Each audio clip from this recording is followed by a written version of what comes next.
I'm Sarah Wilson, and you're listening to the Roots and All podcast.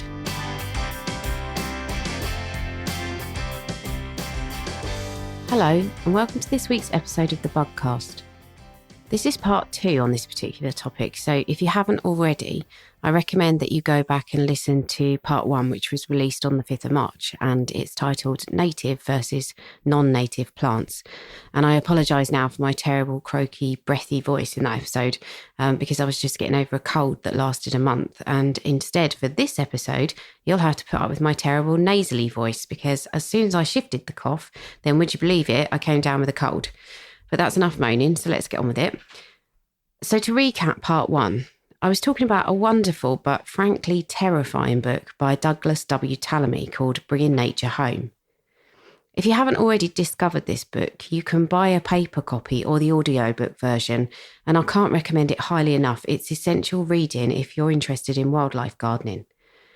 And in that episode, I spoke about the rate at which we're destroying or disturbing the habitat around us, and that it's no longer enough to assume the wildlife that we shun from our gardens, development sites, and so on will move elsewhere, because there really is very little of this elsewhere left, certainly in countries such as the UK and the US. It's no longer good enough to think, oh, I'll just rip out those plants to put in a new driveway because the animals that were living in that lawn or those trees and shrubs I've just ripped out will move to the nearby waste ground or somebody else's garden, because we've squeezed our wildlife out of almost every last nook and cranny. And in that episode, I also spoke about declining insect numbers and the difference between insect generalists and specialists. And I also spoke about native versus non-native plants as sources of food, not only for pollinators, but also for the larvae of pollinators, plus a host of other insects. And it seems as if native plants are unequivocally best, and that this fact is quite likely being downplayed by those whose business it is to promote or to sell us non-native plants. And as an aside, no sooner did I mention the RHS's Plants for Pollinators range in part 1 than I got an email from a photographer who took some photos of a garden I designed a few years back. And it seems that this garden has been deemed to fulfill the criteria of perfect for pollinators on account of the number of RHS plants that are in it that I use in the planting scheme, and this means it will be marketed to publications and so on going forward as perfectly illustrating the idea of planting for pollinators. So I will also be making a concerted effort to include more of those plants to be shredded by caterpillars in my planting designs. So the feedback from part 1 was great. Everyone seemed to take all the doom and gloom very much on the chin, and a lovely friend of the podcast did comment that after listening to the episode, he wondered if we should even be gardening at all. And this is a thought that struck me too. Wouldn't we be better to just leave our natural surroundings to get on with it? Well, yes and no. We should certainly leave well alone if we don't need to interfere. The message needs to get through to everybody that it's okay to have natural areas, or wasteland as some might refer to it. It's okay to let trees grow up. We need to stop being scared of trees, particularly those in urban areas or near buildings. We don't have to mow or trim every last scrap of verge or communal ground, but we also don't need to throw the baby out with the bathwater. And instead of feeling as if all is lost, we should work on ways to leave nature alone where we can and to incorporate it into our more cultivated ornamental areas when we want to, because we have to live our lives too. So how can we do this? Well, this is where I move on to the second book that I listened to, and it's the book I read looking for salvation after the harsh reality presented in Bringing Nature Home. And it's Darwin Comes to Town by Menno Schilthuizen. And he talks about a near future where 3/4 of the world's population lives in cities and the majority of our land mass is urbanised. And in direct contradiction to Tallamy, who says that species evolution is an incredibly slow process, Schilthuizen states the more pressure a species is under, the quicker it will evolve, and that certain species are actually using cityscapes to their advantage, which is true of wildlife such as pigeons. And he also mentions the mosquitoes that have made themselves quite at home in the caverns of the London Underground. And this harks back a little bit to what I spoke about in my last bugcast. Are we happy to let many of the weaker species die out and be happy that those opportunist species that can flourish do so in their place? And if you did listen to the last episode, you'll know there are pretty good reasons why we shouldn't be favouring this approach and letting the generalists fill the niche left by the specialists. But where do we draw the line is a valid question. How much do we need to compromise, and how much do other species compromise? And it's a question that popped into my head when I was interviewing Hugh about hedgehogs in episode 17. And he mentioned that the heyday for hedgehogs was at the time of the enclosures, when land was parcelled up and hedgerows were becoming a more common feature of the landscape. And part of my contrarian nature wanted to ask, well, why should we aim to bring hedgehog numbers back up to what they were in their heyday? But of course I didn't, because it might sound churlish and I didn't want to upset lovely Hugh. But what is the correct population number for any one species, especially if the heyday of one species came at the expense of population numbers of other species? What date are we trying to reset the clock to? How can we work towards restoring nature if we have no idea what sort of picture we're working towards? And these are difficult questions for better brains than me to come up with the answers for, thankfully. But it is safe to say that nature should definitely not look like what it does now, let alone, I think, what it's predicted to look like in the future. So what can we do? How do we start to get better with being part of nature? Well, the first part is obvious. We need to get out in it. We need to put down our phones, open our windows, sit in the local park. If the ground's dry, don't sit on a bench, sit on the ground. Sit on the ground if it's wet too. It's not going to kill you. We should get our hands dirty. Research over the past couple of years has proven a direct link between mental health and immunity and the microbes found in soil. It's good to be in contact with good old-fashioned dirt. And most of us also know that time spent outdoors or even looking at green plants improves our mental health. This is an actual scientifically proven phenomena. And by the way, it's one that I will definitely be exploring in the future on the podcast. And what can we do in our gardens?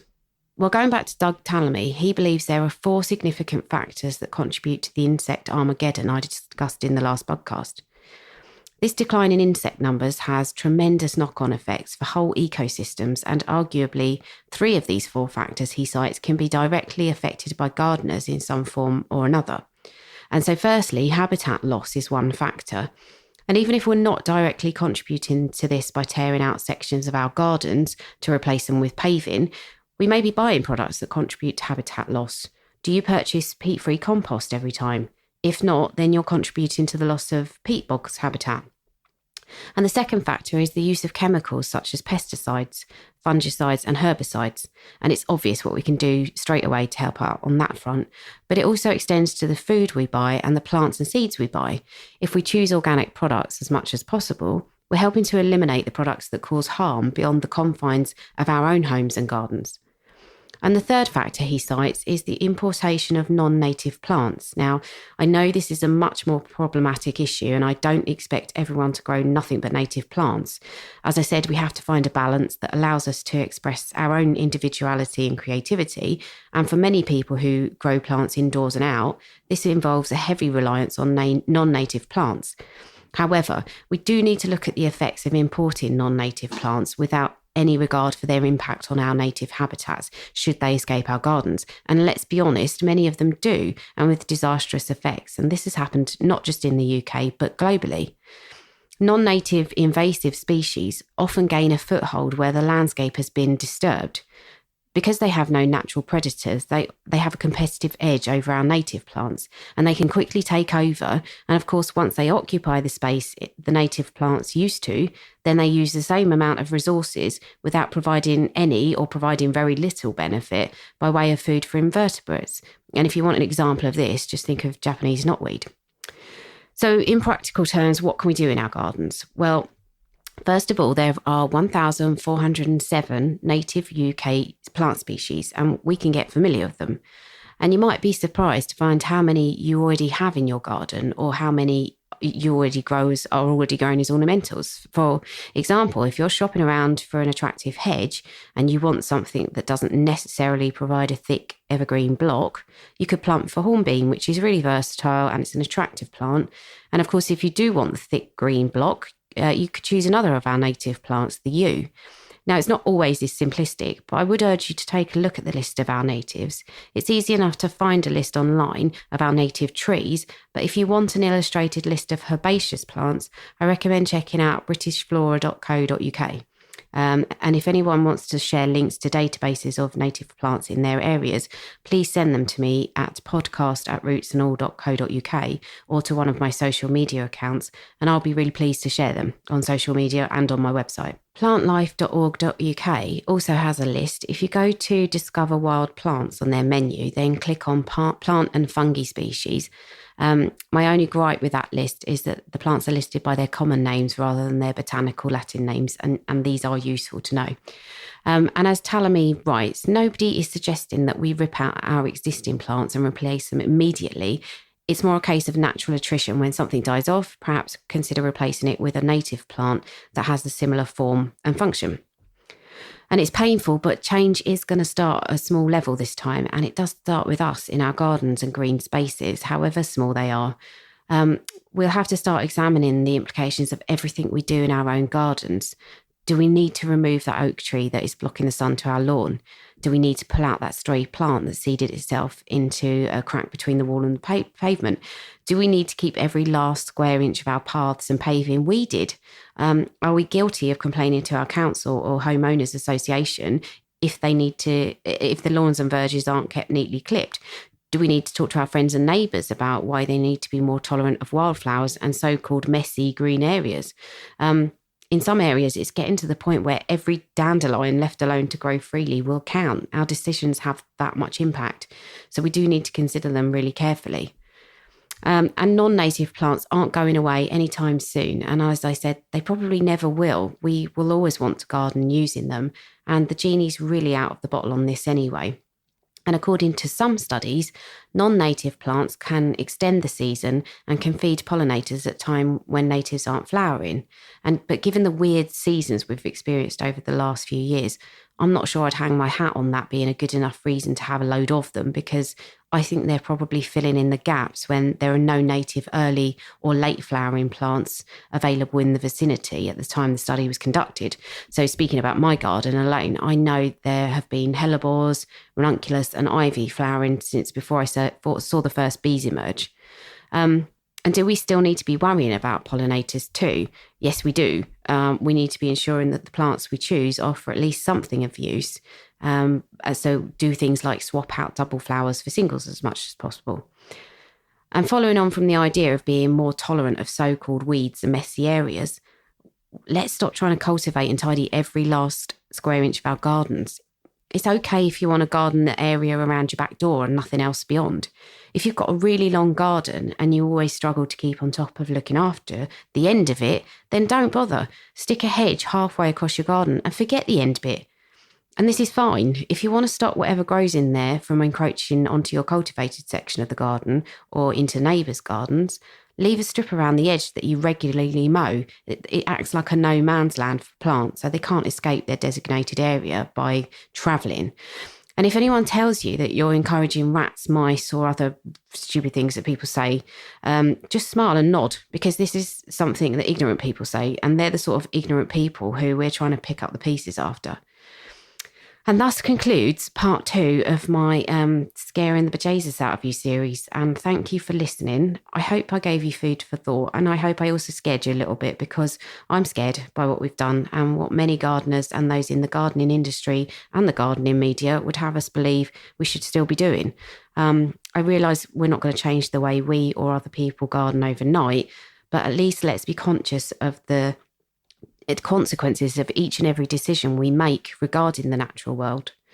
And I hope you'll join me for the podcast episode next Tuesday, because I am speaking about something altogether more lovely, and I'm speaking to Adrian of Scamp's Bulbs about daffodils. And I guarantee we have answers to every question you've ever had about daffodils, but been too afraid to ask.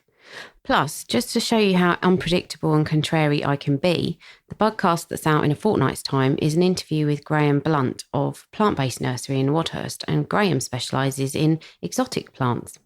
And we don't just discuss exotic plants though, we also talk about some legislation that's coming into effect at the end of the year that will have a massive impact on how plants are sold in the UK, which makes a no-deal Brexit look like, in Graham's words, a small gust of wind. So I hope you can join me for that.